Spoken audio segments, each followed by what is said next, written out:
afternoon and good evening everyone. Thank you for watching my video. Thank you. Love you all. Ayan.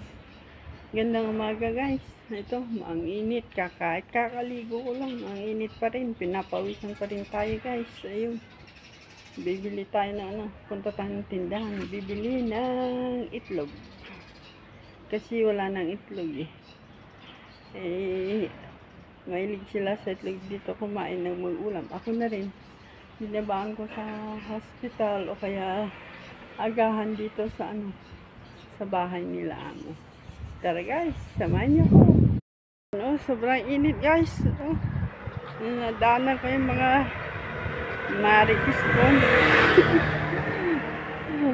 Sa kalsada ko magpunta, lagi akong tinatanong. Wala tayong magawa. Wala naipon yung mga marites doon na matatanders. Nagtatanong lang naman, di ba? Okay lang yun. Sobrang init, pero nakasombrero lang ako. Okay lang.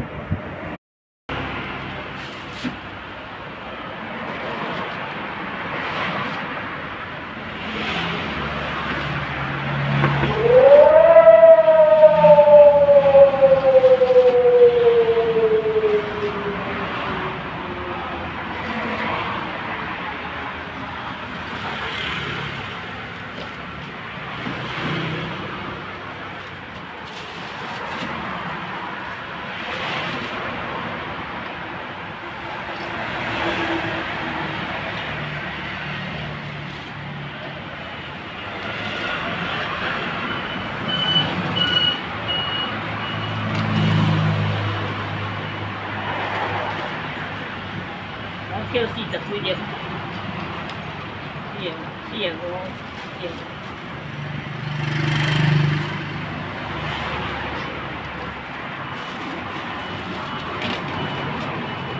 Chặt thật. nó cần tính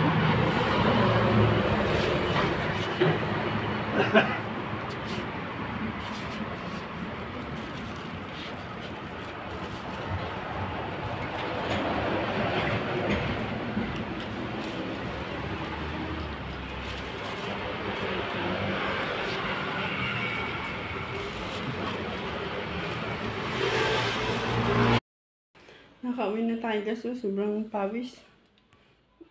Sobrang init sa labas. Nandito na ako nakarating. Nakabalik na ako. 200 na itlog. Ayan. Yan yung karami na itlog. 200. Ayan. Kung ganyan din lang sa Pinas. Yung per kilo. Hindi per pieces. Sa Pinas, per piece ang isa, kahit by 3. Na na din. Tapos, may binigay si Aye na mangga. Ayan. Binigyan ako ni Aye ng mangga. Ayan. Kala ko kung anong sasabihin sa akin. Antayin ko daw. Yan pala mangga ang ibibigay niya. Ayan. Ayan lang guys. Ayan, walang kuryente guys. Yan, walang kuryente. May mangga pa rin dito. Niwi ni boss. Tapos mangga na naman dun. So, binigay sa akin. Ito, nilagay ko sa plastic. Saka nilagay sa rep.